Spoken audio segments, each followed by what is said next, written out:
கர்த்தருடைய பரிசுத்த நாமத்திற்கு மகிமை உண்டாவதாக. 2 தீமோத்தேயு 3ஆம் அதிகாரம் 1 முதல் இருக்கிற வசனங்களிலே சொல்லப்பட்ட தற்பிரியர் என்றதான இந்த சுபாவத்தை தியானிக்க போகிறோம். இதுல மறைந்திருக்கிறதான உண்மைகளை, ரகசியங்களை தேவனாகிய கர்த்தருடைய கிருபையுள்ள கரங்களிலே கொடுத்து ஜெபிக்கலாம். அன்பின் தெய்வமே, கடைசி நாட்களிலே மனுஷர் தற்பிரியராய் மாறி போவார்கள் என்று வேதம் கூறுகிறது. இந்த தற்பிரியர் என்பது யார்? இவர்கள் எதற்காக தற்பிரியராக இருக்கிறார்கள்? எதன் மூலமாக இப்படி ஆனார்கள் என்ற இந்த செய்தியை உம்முடைய கருத்தில் கொடுக்கிறேன் ஆண்டவரே. இதில் மறைந்திருக்கிறதான தேவ ரகசியங்களையும் ஆவிக்குரிய அதிசயங்களையும் நாங்கள் பார்க்கும்படியாக இந்த பொல்லாத ஆவி எங்களுக்குள்ள கிரியை செய்யாதபடிக்கு இதிலிருந்து நாங்கள் விடுதலையாக்கப்பட உதவி செய்யும். உடைய மேன்மையான நாமத்தை மகிமைப்படுத்திக் கொள்ளும் இயேசுவின் இன்ப நாமத்தில் வேண்டுகிறேன், ஜீவனுடன் நல்ல பிதாவே, ஆமென். கர்த்தருடைய பரிசுத்த நாமத்திற்கு மகிமை உண்டாவதாக.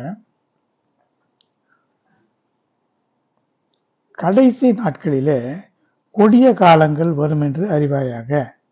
எப்படி எனில், மனுஷர்கள் தற்பிரியராகவும் பணப்பிரியராகவும் வீம்புக்காரராகவும் அகந்தையுள்ளவர்களாகவும் தூஷிக்கிறவர்களாகவும் தாய் தகப்பன்மாருக்கு கீழ்ப்படியாதவர்களாகவும் நன்றி அறியாதவர்களாகவும் பரிசுத்தமில்லாதவர்களாகவும் சுபாவ அன்பில்லாதவர்களாகவும் இணங்காதவர்களாகவும் அவதூறு செய்கிறவர்களாகவும் இச்சை அடக்கமில்லாமல் கொடுமையுள்ளவர்களாய் நல்லோரை பகைக்கிறவர்களாய் துரோகிகளாய் துணிகரம் உள்ளவர்களாய் இருமாப்புள்ளவர்களாய் தேவ பிரியராய் இல்லாமல் சுகபோக பிரியராய் தேவ பக்தியின் வேஷத்தை தெரித்து அதன் பலனை மறுதளிக்கிறவர்களாய் இருப்பார்கள்.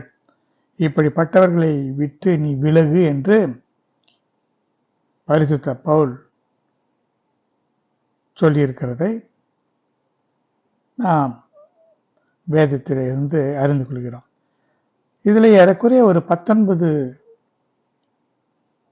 விதமான சுபாவங்களை நாம் பார்க்கிறோம்.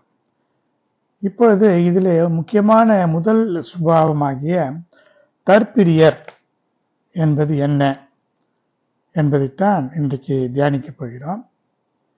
இந்த தற்பிரியர் என்று சொல்வது என்ன என்று சொன்னால், நார்சிசிஸ்டிக் பர்சனாலிட்டி டிசார்டர் என்று சொல்லக்கூடிய ஒரு மனநோய் தான் இந்த தற்பிரியம். அது மட்டுமல்ல, இந்த தற்பிரியம் என்று சொல்லக்கூடிய இந்த சுபாவம் மனநோயின் அறிகுறி. இதுவே ஒரு மனநோய். நார்சிசிஸ்டிக் பர்சனாலிட்டி டிசார்டர் என்று ஏற்கனவே ஒரு செய்தியை நாம் தியானித்திருக்கிறோம். ஆனால் இதிலே நாம் தியானிக்கக்கூடிய விஷயங்கள் சற்று வேறு விதமாக இருக்கும். இதற்கு என்ன காரணம்? ஏன் இப்படி நடக்கிறது? இதனுடைய அடிப்படை காரணம், தற்பிரியம் வருவதற்கு என்ன காரணம் என்பதைத்தான் நாம் இந்த செய்தியில ஆழமாக தியானிக்க போகிறோம். பரிசுத்த ஆவியானவர் நமக்கு உதவி செய்கிறபடினாலே நன்றியோடு ஸ்தோத்திரிக்கிறேன். இந்த தற்பிரியம் என்று சொல்லக்கூடிய நார்சிசிஸ்டிக் பர்சனாலிட்டி டிசார்டர் என்று சொல்வது இன்றைக்கு மாத்திரமல்ல, இது பழைய ஏற்பாட்டின் காலத்திலேயே இருந்ததுதான். ஆனால் இந்த மனநோய் என்று சொல்லக்கூடிய இந்த சுபாவம் கடைசி நாட்களாகிய இப்பொழுது அளவுக்கு அதிகமாக இருக்கிறது. அதை நாம் கண்கூடாக பார்க்கிறோம். அந்த நார்சிசிஸ்டிக் பர்சனாலிட்டி டிசார்டர் என்று அழைக்கக்கூடிய, இந்த தற்பிரியர் என்று அழைக்கக்கூடிய இந்த சுபாவம் உடையவர்களை விட்டு விலக வேண்டும் என்று தீமோத்தேயுக்கு பரிசுத்த பவுல் ஆலோசனை கொடுத்திருக்கிறார். இந்த நோய் அல்லது இந்த அறிகுறிக்கு காரணம் என்னவென்று சொன்னால், இதற்கு அடிப்படை காரணம் என்னவென்று சொன்னால், இது மனநோய் தான், இது ஒரு சுபாவம் தான், இது ஒரு பொல்லாத ஆவி. இந்த பொல்லாத ஆவிக்கு காரணமாக இருக்கிற பிசாசு மனிதர்களுக்குள்ளே இந்த ஆவியை கொடுத்து அவர்கள் மனதை கெடுத்து, சிந்தையை கெடுத்து, மனதை இருளாக்கி அந்த இருளிலே போய் அவன் தங்கி அவன் வாழ்ந்து கொண்டிருக்கிறான். இந்த மனநோய் பாதிக்கப்பட்ட இந்த மக்களுக்குள்ளே அவன் கிரியை செய்து அவர்களை தன்னுடைய இஷ்டத்துக்கு அவன் ஆட்டி படைக்கிறான். பிசாசுக்கு உருவம் கிடையாது, ஏனென்றால் அவன் காற்றாக இருக்கிறான். பிசாசு என்று சொல்லக்கூடியவன் விழுந்து போன ஆவி. இந்த விழுந்து போன ஆவி என்று சொல்லக்கூடிய இந்த ஆவிகள் ஆரம்பத்திலே தேவ தூதர்களாக இருந்தவர்கள் தான். தேவனுக்கு கீழ்ப்படியாமல் போனதுனால அவர்கள் கீழே விழ தள்ளப்பட்டார்கள். இவர்கள் தேவனுடைய வாயின் சுவாசத்தினாலே படைக்கப்பட்டவர்கள், உருவாக்கப்பட்டவர்கள். இவர்கள் சர்வசேனை என்று அழைக்கப்படுகிறவர்கள். இந்த சர்வசேனையை தேவன் வாயின் சுவாசத்தினாலே உண்டாக்கினார் என்று சங்கீதம் 33ஆம் அதிகாரம் 3 முதல் 6 வரை இருக்கிற வசனங்களிலே நாம் பார்க்கிறோம். இதை பற்றி நாம் நிறைய செய்திகளை ஏற்கனவே தியானித்திருக்கிறோம். கர்த்தருடைய பரிசுத்த நாமத்திற்கு மகிமை உண்டாவதாக. மனதிற்குள்ளே அவன் போய் தங்கி விடுகிறான் என்று நாம் சொன்னது போல, தங்கிவிட்டு அந்த மனிதனுடைய உள்ளமாகி தேவனுடைய ஆலயம் இருளடைந்து போகும்படியாக அவன் செய்து விடுகிறான். இதனாலே அந்த மனிதனுடைய மனம், சிந்தை, உள்ளம் எல்லாம் கெட்டு போகிறது. இதை நாம் உளவியல் ரீதியாக தியானித்திருக்கிறோம். இந்த பிசாசுடைய சுபாவங்களும் இந்த நோயின் அறிகுறிகளும் ஏறக்குறைய ஒரே விதமாக இருக்கிறது. ஏனென்றால் இந்த பிசாசுடைய சுபாவங்கள் தான் இந்த மனிதர்களுக்குள்ளே இந்த நோயை கொடுக்கிறது. இதை பார்க்கும் பொழுது ஆச்சரியப்படத்தக்க விதமாக இந்த அறிகுறிகள் ஒரே விதமாக இருக்கிறதை பல செய்திகளிலே நாம் ஏற்கனவே தியானித்திருக்கிறோம். சமுதாயத்தில் இந்த மனநோயின் தாக்கம் அதிகமாக இருக்கிறது. லோத்தின் நாட்களிலே நடந்தது போல மனுஷகுமாரன் நாட்களிலும் நடக்கும். நோவாவின் நாட்களிலே நடந்தது போல மனுஷகுமாரன் வருகிற நாட்களிலும் நடக்கும் என்றெல்லாம் கர்த்தராகிய இயேசு கிறிஸ்து சொன்ன செய்தியை நாம் அறிந்திருக்கிறோம். இப்பொழுது அதிகமான அளவில் இந்த தற்பிரியம் என்று சொல்லக்கூடிய இந்த பர்சனாலிட்டி டிசார்டர் ஜனங்களுக்குள்ளே அதிகமாக இருக்கிறது. இந்த தற்பிரியர்கள் என்று சொன்னால் என்ன என்று பார்த்தால், நார்சிசிஸ்டிக் பர்சனாலிட்டி டிசார்டர் என்று அழைக்கக்கூடிய இந்த தற்பிரியர் என்று சொல்லக்கூடியவர்கள் இதை இந்த விதமான ஒரு சுபாவம் உடைய ஜனங்களை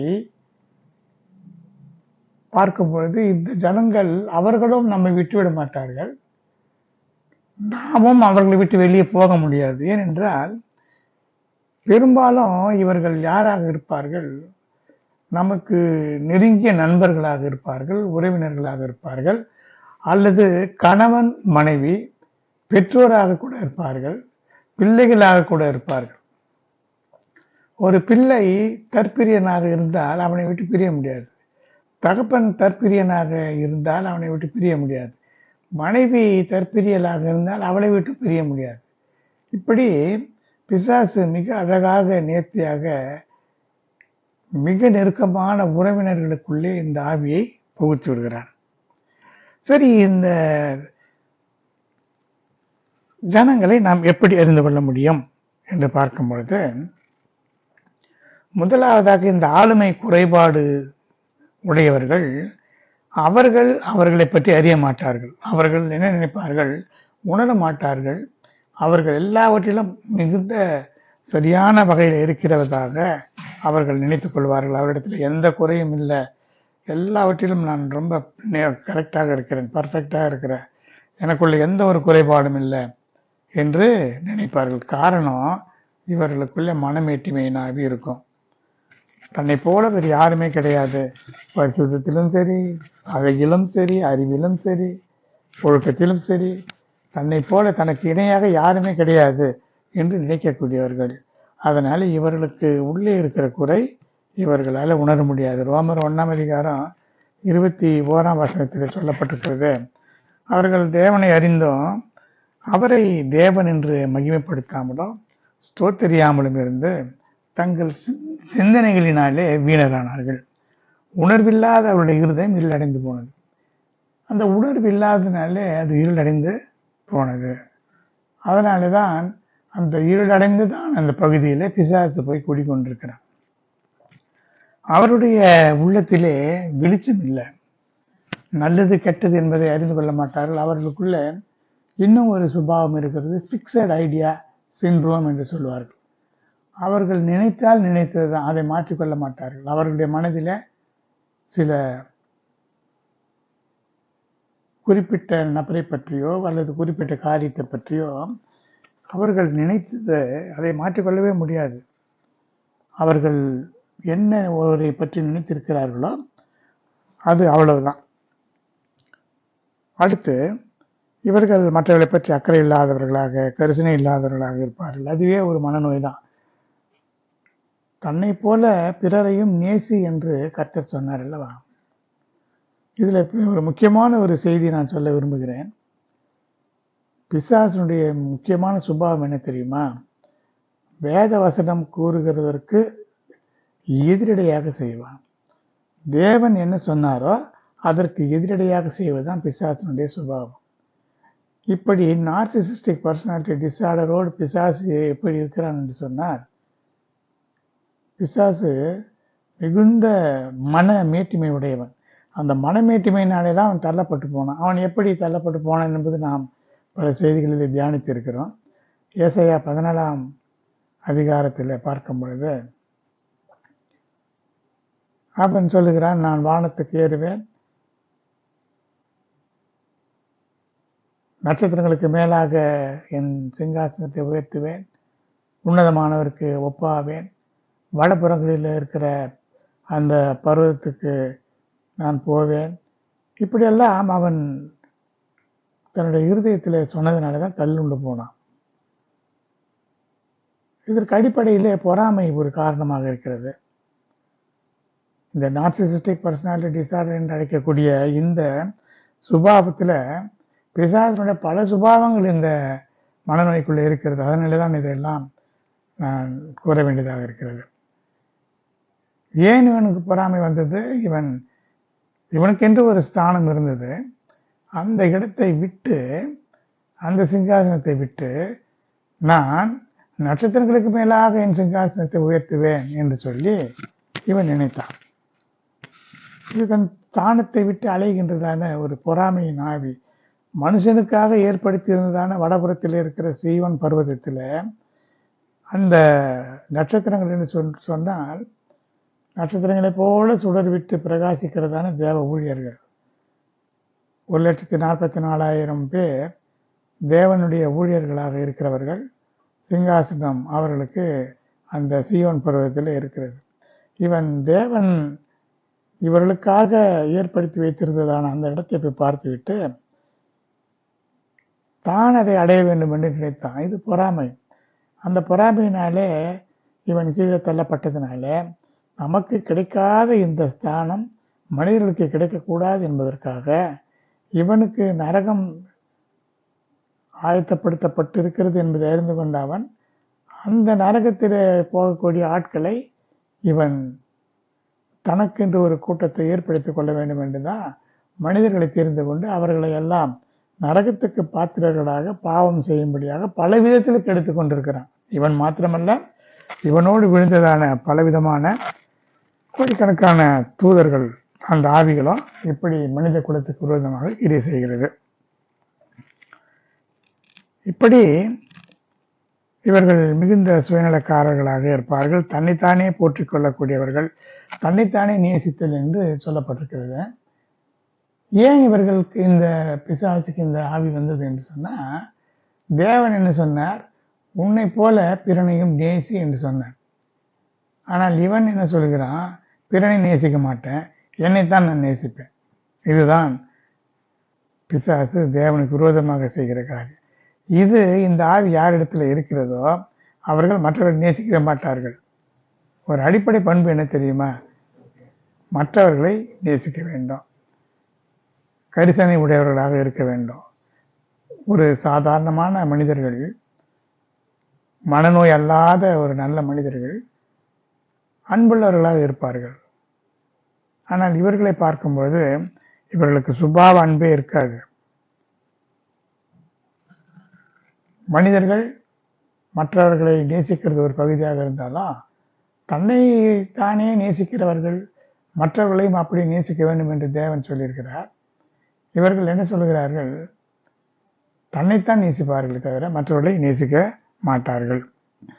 அடுத்தது தன்னைத்தானே போற்றிக் கொள்ளக்கூடியவர்கள், தான் தான் மிகுந்த எல்லாவற்றிலும் உயர்ந்தவர்கள் என்று சொல்லி தன்னையே நேசிக்கிறவர்களாக, மற்றவர்கள் இவர்களை புகழ வேண்டும், பாராட்ட வேண்டும், முக்கியத்துவம் தர வேண்டும், மற்றவர்களிடத்தில் இவர்கள் தங்களுடைய ஆளுகை அதிகாரத்தை அடைய வேண்டும் என்று சொல்லி இப்படி மற்றவர்களை புறக்கணிக்கிறதாக இருப்பார்கள்.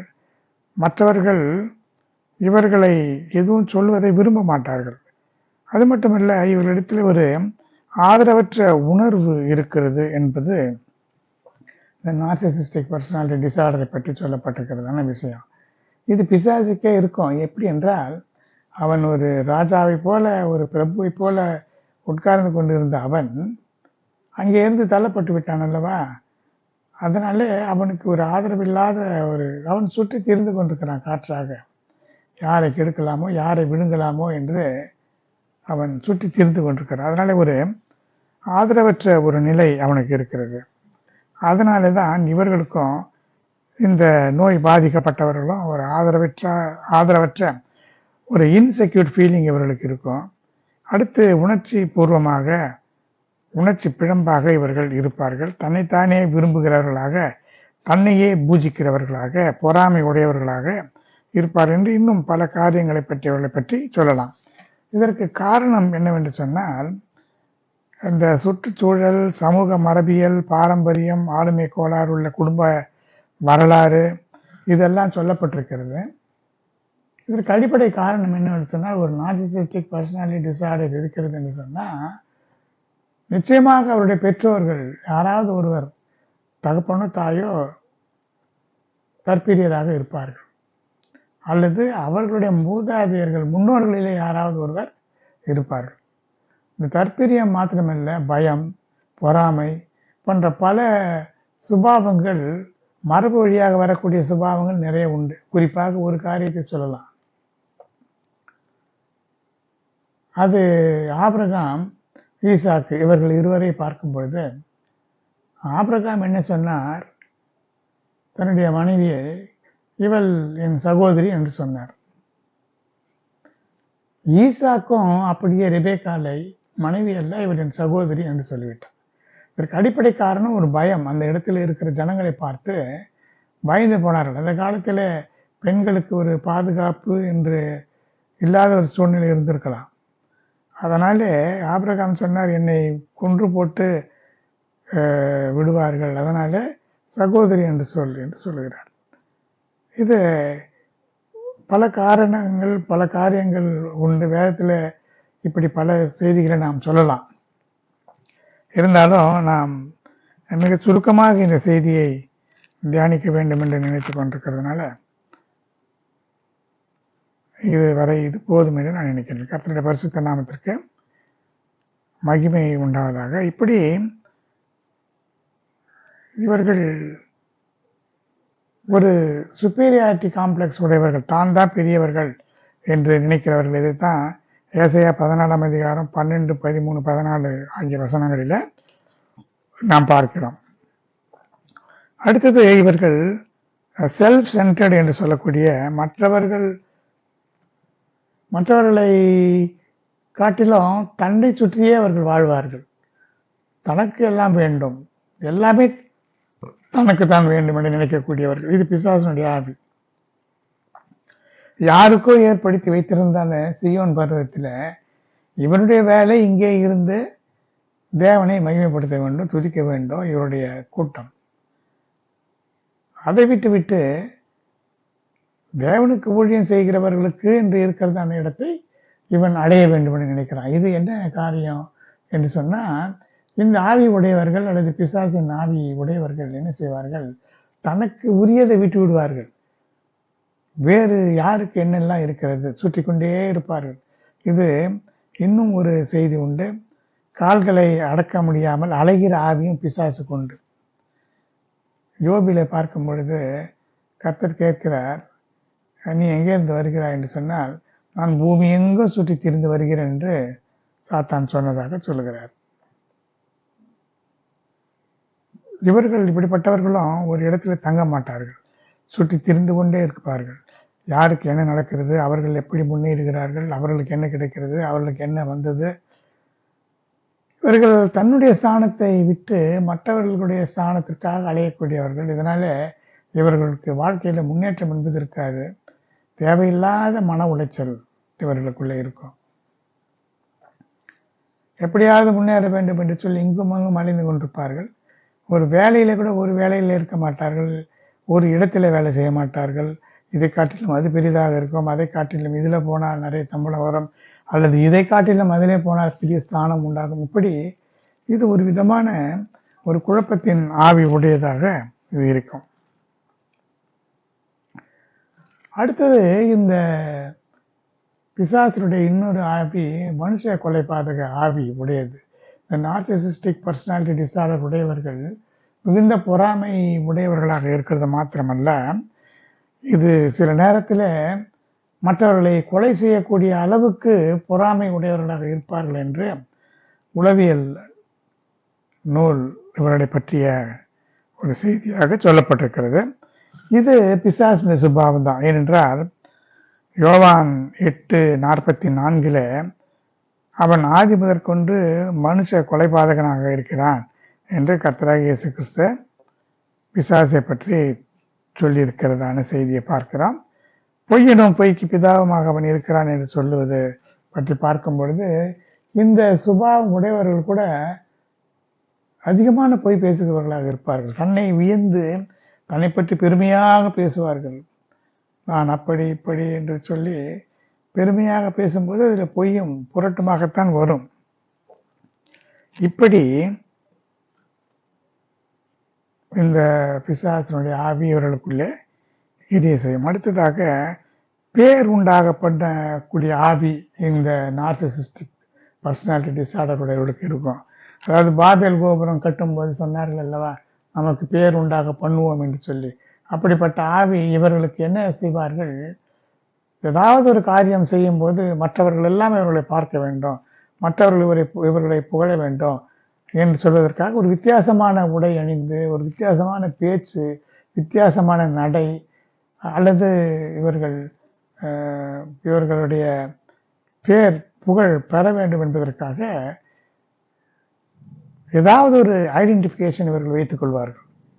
ஒரு விழாவிற்கு போனால் அங்கே இவர்களை பற்றி பேச வேண்டும் என்பதற்காக திடீரென்று ஏதாவது ஒரு காரியத்தை செய்வார்கள்.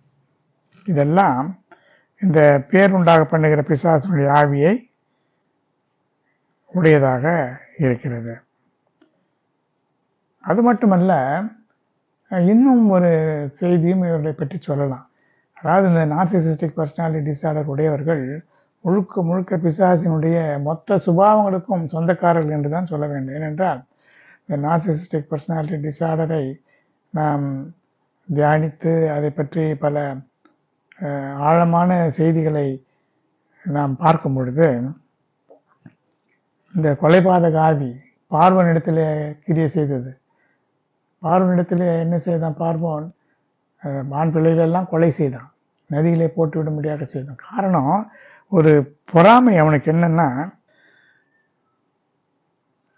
இவர்கள் பலத்தவர்களாக இருக்கிறார்கள், ஏராளமானவர்களாக இருக்கிறார்கள், இவர்கள் பெருகக்கூடாது, ஒரு யுத்தம் வந்தால் இவர்கள் நம்ம வீட்டு போய் விடுவார்கள், பகைவர்களோடு கூட சேர்ந்து விடுவார்கள் என்றெல்லாம் சொல்லி இவன் ஒரு நார்சிசிஸ்டிக்காக பார்வோன் இருந்தான். ஏனென்றால் இவனுக்கு அங்கே வந்து அடிமைகளாக இருக்கிற இஸ்ரேல் ஜனங்களை பற்றி அவனுக்கு அக்கறை இல்லை, அவர்களும் இவனுடைய குடிமக்கள் தானே. ஆனால் இவன் தன்னை பற்றியும் தன்னுடைய ஜனங்களை பற்றியும் தான் இவன் மிகுந்த கவனமுடையவனாக இருந்தான். இதுவும் ஒரு நார்சிசிஸ்டிக் பர்சனாலிட்டி டிசார்டர் உடைய ஒரு செய்தி தான். இப்படி இந்த கடைசி காலங்களில இப்படிப்பட்ட ஒரு நிலைமையை நாம் பார்க்க முடிகிறது. இதே தற்பிரியம் என்று சொல்லும் பொழுது மற்றவர்கள் தன்னை வணங்க வேண்டும், மற்றவர்கள் தங்களை போற்ற வேண்டும் என்று சொல்லும் பொழுது இது ஏறக்குறைய நேபுகாத்து நேச்சார் ஒரு பொற்சிலையை வைத்து வணங்கக்கூடியவனாக அந்த வணங்கும்படியாக செய்தானே, அதெல்லாம் கூட இந்த பிசாசினுடைய ஒரு பொல்லாத ஆவியாகத்தான் இருக்கிறது. அடுத்து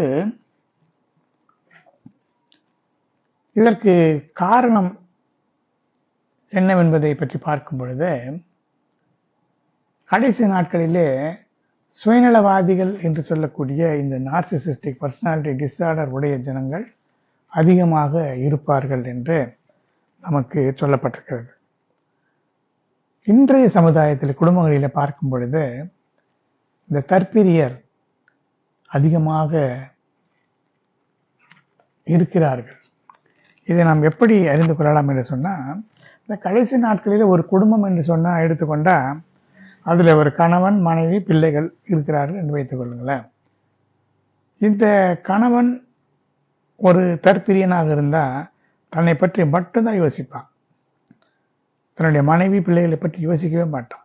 தான் நன்றாக இருக்க வேண்டும், சந்தோஷமாக இருக்க வேண்டும், விதவிதமாக சாப்பிட வேண்டும், விதவிதமாக உடுத்த வேண்டும், ஆடம்பரமாக வாழ வேண்டும், நன்றாக செலவு பண்ண வேண்டும். எவ்வளவுக்கு எவ்வளவு இந்த உலகத்தில் ஆடம்பரம், மாசாபாசங்கள், சந்தோஷங்கள் இருக்கிறதோ அதையெல்லாம் அனுபவித்து விட வேண்டும் என்று தான் நினைப்பானே தவிர மனைவிக்காக பிள்ளைகளுக்காக சேர்த்து வைக்க வேண்டும் என்ற எண்ணமே இருக்காது. இதே ஒரு பெண்ணுக்கு இருந்தா அவள் தன்னை பற்றி மாத்திரம்தான் கவலைப்படுவாள். தன்னுடைய கணவனை பற்றியோ பிள்ளைகளை பற்றியோ கவலைப்படவே மாட்டாள். விதவிதமான ஆடைகளை அணிய வேண்டும், நகைகளை அணிய வேண்டும். இந்த கடைசி காலத்தில் இப்பொழுது நடந்து கொண்டிருக்கிறது. பல குடும்பங்களிலே பார்க்கிறோம். பல குடும்பங்களிலே பிரிவினைகளுக்கு காரணம் இந்த நார்சிசிஸ்டிக் பர்சனாலிட்டி டிஸார்டர் உடையவர்களாலே தான் பிரிவினைகள் வருகிறது, விவாகரத்துகள் வருகிறது. இதற்கு அடிப்படை காரணம் தன்னை மாத்திரம் நினைக்கிறது தான். சரி, இது ஒரு பக்கம். இப்படி ஒரு கணவன் மனைவி இருவரும் நார்சிசிஸ்டிக் பர்சனாலிட்டி டிஸார்டர்ஸ் உடையவர்களாக இருக்கிறார்கள் என்று வைத்துக் கொள்ளுங்களேன். இந்த 2 பேர்ல யாரோ ஒருத்தர் இருக்கிறார்கள்.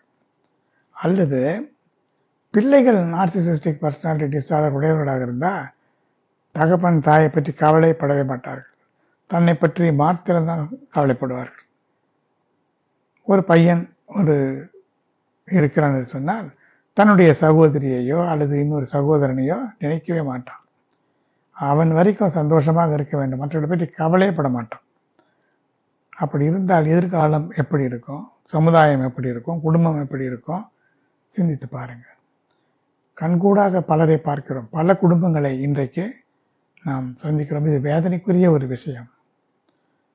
இன்றைக்கு நார்சிசிஸ்டிக் பர்சனாலிட்டி டிஸார்டர் முழு உலகத்திலும் குடும்பங்களில் ஒரு வீட்டிலும் யாராவது ஒருத்தராவது இருப்பார்கள், நிச்சயமாக இருப்பார்கள். தான் உண்டு, தன்னுடைய வேலை உண்டு, போய்கொண்டே இருப்பார்கள். மற்றவர்களை பார்த்து சாப்பிட்டாயா என்று கூட கேட்க மாட்டார்கள். சரி, இதற்கு காரணம் இவரிடத்துல எங்கே இருந்து வந்தது என்று சொன்னால், ஒரு மனிதன் இருக்கிறான் என்று சொன்னால், அவன் நார்சிசிஸ்டிக் தற்பிரியனாக இருக்கிறான் என்று சொன்னால் நிச்சயமாக அவனுடைய பெற்றோர் தகப்பனோ தாயோ யாரோ ஒருவர் இருப்பார்கள். இவர்களுக்கு என்ன வந்தது என்று சொன்னால், மரபு வழியாக, இரத்தத்தின் வழியாக, பிறப்பின் வழியாகவே அவர்கள் நார்சிசிஸ்டிக் பர்சனாலிட்டி டிஸார்டர் உடையவர்களாக இருப்பார்கள். இதை உளவியல் அறிஞர்கள் என்ன சொல்கிறார்கள், இவர்கள் victims of narcissistic personality disorder, narcissistic personality disorder உடைய பெற்றோரால் பாதிக்கப்பட்டவர்கள். நிச்சயமாக இப்படிப்பட்ட பாதிக்கப்பட்டவர்களுக்கு பிறகுற குழந்தைகளும் நார்சிசிஸ்டிக் பர்சனாலிட்டி டிஸார்டரினாலே பாதிக்கப்பட்டவர்களாகத்தான் இருப்பார்கள். இது வழி வழியாக மரபு வழியாக வந்தவுடன் இது எவ்வளவு பொல்லாத ஒரு வியாதி அல்லது ஒரு சுபாவம் அல்லது பிசாசனுடைய ஒரு ஆவி என்பதை உணர்ந்து கொள்ள வேண்டும். இதை எப்படி நீக்க முடியும்? இதற்கு மருந்து கிடையாது. நார்சிசிஸ்டிக் பர்சனாலிட்டி டிஸார்டர் உடையவர்களுக்கு உணர்வு கிடையாது. நாம் என்ன சொன்னாலும் அதை கேட்க மாட்டார்கள். அவர்களும் எதுவும் வெளிப்படையாக பேச மாட்டார். இதில் இன்னும் ஒரு ஆவி இருக்கிறது. இதை பற்றி மிகுந்த அதிகமான அளவில் மிகுந்த ஆழமாக பல காரியங்களை சொல்லலாம், சொல்லிக்கொண்டே போகலாம். ஆனால் அதற்கு சமயம் இல்லாத அளவுக்கு பல விஷயங்கள் இதில் இருக்கிறது. இப்படி இந்த நார்சிசிஸ்டிக் பர்சனாலிட்டி டிஸார்டர் உடையவர்களை பற்றி சொல்லும் பொழுது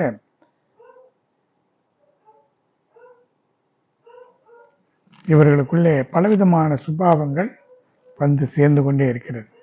இவர்கள் குறிப்பாக சுயநலவாதிகளாக இருப்பார்கள், மற்றவர்களை பற்றி கவலைப்பட மாட்டார்கள் என்பதை நாம் நன்றாக தெளிவாக உணர்ந்து கொள்ள முடிகிறது. கர்த்தருடைய பரிசுத்த நாமத்திற்கு மகிமை உண்டாவதாக. தேவன் சொன்னது, உன்னில் நீ அன்பு கூறுகிறது போல பிறனிடத்திலும் அன்பு கூறுவாயாக என்று சொன்னார். ஆனால் அதற்கு விரோதமாக கிரியை செய்கிற பிசாசுடைய சுபாவம் தான் நார்சிசிஸ்டிக் பர்சனாலிட்டி டிஸார்டர் உடையவர்கள் என்பதை நாம் ஆவிக்குரிய விஷயத்தில் இதை நாம் நன்றாக தெளிவுபடுத்தக்கூடியதாக இருக்கிறது. சுருக்கமாக சொல்லப்போனால், தேவனுக்கு விரோதமாக, அவருடைய கட்டளைக்கு விரோதமாக கிரியை செய்கிற பொல்லாத பிசாசினுடைய ஆவிதான் இந்த நார்சிசிஸ்டிக் பர்சனாலிட்டி டிஸார்டர் என்று சொல்லக்கூடிய வியாதியாக இருக்கிறது. இது இன்றைக்கு உலகம் முழுவதும் வீடுகள் தோறும் இது சர்வசாதாரணமாக பரவி இருக்கிறதான ஒரு வியாதி அல்லது ஒரு சுபாவம். இப்படிப்பட்டவர்களை விட்டு விலக வேண்டும் என்று சொல்லியிருக்கிறார். ஆனால் மற்றவர்களிடத்தில் இருந்து நாம் விலகிக் கொள்ளலாம். ஒரு நண்பர்களாக இருந்தால் விலகலாம். ஆனால் இந்த நார்சிசிஸ்டிக் பர்சனாலிட்டி டிஸார்டர் உடைய நண்பர்கள் அவ்வளவு சீக்கிரத்தில் நம்முடைய நட்பை விட்டு வெளியே போக விடமாட்டார்கள். ஏனென்றால் அவர்கள் அவருடைய ஆளுகைக்குள்ளே, அவருடைய ஆட்சிக்குள்ளே இருக்க வேண்டும் என்று தான் நினைப்பார்கள். பார்வன் என்ன சொன்னா, இவர்கள் நம்மை விட்டு போகாதபடிக்கு அவர்களுக்கு அடிமையாக இருக்க வேண்டும், குற்றேவல் செய்யக்கூடியவர்களாக இருக்க வேண்டும், அவர்களை பார்த்து வியந்து பயந்து நடுங்க வேண்டும், இப்படி நினைக்கக்கூடிய ஆவிகள், இப்படி பிசாசுடைய பல சுபாவங்கள் இந்த தற்பிரியர் என்ற இந்த ஒரு பொல்லாத சுபாவத்துக்குள்ளே அடங்கி இருக்கிறது. இன்னும் பல பொல்லாத பிசாசுடைய ஆவிகள் இந்த நார்சிசிஸ்டிக் பர்சனாலிட்டி டிஸார்டருக்குள்ளே அடங்கி இருக்கிறது. இது சர்வசாதாரணமாக ஜனங்களிடத்தில் இருக்கிறது. இதை ஆழ்ந்து கவனித்தால் தான் நாம் கண்டுபிடிக்க முடியுமே தவிர, முன்பெல்லாம் பார்த்தால் பிசாசு பிடித்தவர்கள் என்று சொல்லி இருக்கிறவர்கள் பார்த்தால் அவர்கள் பலவிதமான சுபாவங்களுடையவர்களாக அவர்களை பார்க்கும்போது அடையாளம் தெரியும். அப்படிப்பட்ட ஒரு நிலைமையில் இருந்தார்கள். ஆனால் இப்பொழுது அப்படியெல்லாம் கிடையாது. அவ்வளோ சீக்கிரத்தில் பிசாசு என்ன செய்கிறது, மறைந்து கொள்கிறது. மனிதருடைய மனதிலே, அவருடைய உள்ளத்திலே, அவருடைய உடலிலே பூந்து கொண்டு அவர்கள் பிசாசு பிடித்தவர்கள் அல்லது இந்த சுபாவம் உடையவர்கள் என்பதை அறிந்து கொள்ள முடியாத அளவுக்கு இருக்கிறது. இதை அறிந்து கொள்ள வேண்டுமானால் ஆவிகளை பகுத்தெறிகிற ஆவி வரம் உடைய பரிசுத்தவான்கள் உடனடியாக அதை கண்டுபிடித்து விடுவார்கள். ஏனென்றால் பரிசுத்த ஆவியானவர் வெளிப்படுத்தி விடுவார். ஆனால் மற்றவர்கள் இதை அறிந்து கொள்ள முடியாமல் அவரிடத்தில் சிக்கி கொண்டு அவர்களிடத்தில் இருக்கவும் முடியாது, வெளியே வரவும் முடியாது, இப்படி கஷ்டப்படுகிறவர்கள் உண்டு. எனவே இந்த பொதுவாக பிசாசுடைய சுபாவம், இனி வரக்கூடிய இந்த 19 விதமான சுபாவங்களுக்கு அடிப்படையே பார்த்தால் ஏதாவது ஒரு வகையிலே தேவன் ஒரு கட்டளை கொடுத்திருப்பார். அந்த கட்டளைக்கு விரோதமாக பிசாசு செய்கிறது தான் ஒரு வியாதியாக, ஒரு சுபாவமாக இதில் இருக்கும். இந்த 19 விதமான காரியங்களை பரிசுத்த பவுல் சொல்லியிருக்கிறார் அல்லவா, இந்த 19 விதமான காரியங்களுமே தேவன் ஒரு கட்டளை கொடுத்திருப்பார், இப்படி இருக்க வேண்டும் என்று. ஆனால் இப்படி இருக்கக்கூடாது என்று பிசாசு ஜனங்களை மாற்றுகிறது தான் இந்த வியாதி. இப்படி இந்த நார்சிசிஸ்டிக் பர்சனாலிட்டி டிஸார்டர் உடையவர்கள் அதை விட்டு வெளியே வர வேண்டும். இதற்கு மருந்து கிடையாது. கவுன்சிலிங் என்று சொன்னால் கவுன்சிலிங் கொடுத்தாலும் கூட திருந்த மாட்டார்கள். ஏனென்றால் அடிப்படையிலே அவர்கள் இரத்தத்தோடு இரத்தமாக ஊறிவிட்டது. பிறப்பிலேயே அவர்கள் நார்சிசிஸ்டிக்காக இருக்கிறார்கள். அடிப்படையிலே சுபாவமாக அப்படி இருக்கிறது. சுபாவ அன்பு இல்லை என்று இந்த 19 சுபாவங்களிலே ஒன்று பார்க்கிறோம். சுபாவ அன்பு என்று சொன்னால் பிறப்பிலேயே சுபாவமே அவர்களுக்கு அன்பு கிடையாது. அவருடைய சுபாவத்திலேயே மற்றவர்களை நேசிக்கக்கூடிய அந்த அடிப்படை பண்பே இருக்காது. அப்படிப்பட்டவர்கள் எப்படி என்ன மருந்து கொடுக்க முடியும், என்ன ஆலோசனை கொடுக்க முடியும்? இதற்கு ஒன்றே ஒன்று தான், ஒரே ஒரு வழிதான் இருக்கிறது. பரிசுத்த ஆவியானவர் தான் மாற்ற முடியும். இந்த ஜென்ம சுபாவங்களை அல்லது இந்த 19 விதமான சுபாவங்கள், இன்னும் வேதத்தில் ஜனங்களை பற்றி பலவிதமான காரியங்கள் சொல்லப்பட்டிருக்கிறது. நாம் இந்த ஒரு வசனத்தை தான் இப்பொழுது நாம் தியானித்துக் கொண்டிருக்கிறோம். இந்த வசனத்திலேயே 19 விதமான இந்த சுபாவங்கள் இருக்கிறது. இப்படிப்பட்ட சுபாவங்கள் உடையவர்களாக நாம் இல்லாதபடிக்கு கர்த்தர் நம்மை விடுவிக்க வேண்டும். யாரெல்லாம் இந்த செய்தியை கேட்கிறார்களோ அவர்கள் விடுவிக்கப்பட வேண்டும். அந்தந்த குடும்பங்களிலே இந்த சுபாவங்கள் உடையவர்கள் விடுதலையாக்கப்பட வேண்டும். ஏனென்றால் பிசாசு பாருங்க, அன்பு தான் நமக்கு முக்கியம். தன்னை மாத்திரம் நேசிக்கிறது என்பது என்ன அர்த்தம்? மற்றவர்களை நேசிக்க வேண்டும் இல்லையா? அன்பு இல்லை என்றது அர்த்தம். மற்றவர்களிடத்தில் அன்பா இல்லை என்று சொன்னால் அன்பில்லாதவன் தேவனை அறியான். கர்த்தராகிய இயேசு கிறிஸ்து சொல்லியிருக்கிறார், ஒருவன் என்னிலே அன்பா இருந்தால் அவன் கற்பனைகளை கை கொள்வான். ஜனங்கள் மேலேயே அன்பு இல்லையே, அப்புறம் தேவனை எப்படி அன்பு கூறுவார்கள்? இவர்கள் தன்னை மாத்திரம் தான் நேசிக்கிறார்கள். அப்படியானால் அவர்களுக்குள்ள எப்படி அந்த அன்பு இருக்கும்? சுபாவத்திலேயே அன்பு இல்லை, சுபாவத்திலேயே மற்றவர்களுக்கு உதவி செய்ய வேண்டும் என்ற எண்ணம் இல்லை. இப்படி அடிப்படையே 4 விதமான பூரணங்கள் இருந்தால் தான் பரலோகத்துக்கு போக முடியும். விசுவாசம், அன்பு, பரிசுத்தம், தேவசுத்தம் என்ற 4 பூரணங்கள் அடைய வேண்டும். இதில் அன்பு பூரணம் இருக்க வேண்டும். அன்பே இல்லை என்று சொன்னால் எப்படி பரலோகத்துக்கு போக முடியும்? பிசாசு எப்படியெல்லாம் மனிதர்களை நயவஞ்சக விதமாக அப்படியே அடிமைப்படுத்தி வைத்திருக்கிறான் என்பதை பாருங்கள். சாதாரணமான ஒரு விஷயம் போல தான் இது தோன்றுகிறது. ஒரு அன்பில்லை அவ்வளவுதானே என்று தான் நாம் தோன்ற நினைக்கிறது. ஆனால் இதை நாம் ஆழமாக கவனித்தால், ஆழமாக தியானிக்கும் பொழுது இந்த அன்பில்லாமல் பரலோகத்துக்கே போக முடியாது. இந்த அன்பில்லாமல் நம்மளை ஒன்றுமே செய்ய முடியாது. இப்படி பலவிதமான காரியங்களை நாம் அறிந்து கொள்ள முடிகிறது. எனவே இந்த நார்சிசிஸ்டிக் பர்சனாலிட்டி டிஸார்டரிலிருந்து நமக்கு நெருக்கமானவர்களுக்கும் பெரிய விடுதலையை கர்த்தர் தரும்படியாக ஜெபிக்கலாம். அன்பின் தெய்வமே கர்த்தாவே, நன்றியோடு ஸ்தோத்திரிக்கிறேன். இந்த தற்பிரியர் என்ற இந்த சுபாவம் உடையவர்களாக நாங்கள் இல்லாதபடிக்கு எங்களுக்கு உதவி செய்யும் ஆண்டவரே. இந்த செய்தியை கேட்கிறவர்களாக இருந்தாலும் சரி, எங்களுக்கு அறிந்தவர்கள் யாராக இருந்தாலும் சரி, இப்படிப்பட்டவர்கள் இந்த செய்தியை கேட்டாலும் அல்லது நாங்கள் யாருக்கெல்லாம் ஜெபித்து கொண்டிருக்கிறோமோ அவர்களுக்கெல்லாம் இந்த சுபாவங்கள் அவர்களை விட்டு நீங்கும்படியாக உதவி செய்யும். உடைய மேன்மையான நாமத்தை மையப்படுத்திக் கொள்ளும். உடைய வருகிற நாங்கள் காணப்பட உதவி செய்யும். இயேசுவின் இன்ப நாமத்தில் வேண்டுகிறேன், ஜீவனுள்ள நல்ல பிதாவே, ஆமென். என் ஆத்துமாவே கர்த்தரை ஸ்தோத்திரி, முழு உள்ளமே பரிசுத்த நாமத்தை ஸ்தோத்திரி. என் ஆத்துமாவே கர்த்தரை ஸ்தோத்திரி, கர்த்தர் செய்த சகல உபகாரங்களை மறவாதே, ஆமென். ஸ்தோத்திரம், ஸ்தோத்திரம், ஸ்தோத்திரம், ஸ்தோத்திரம், ஸ்தோத்திரம்.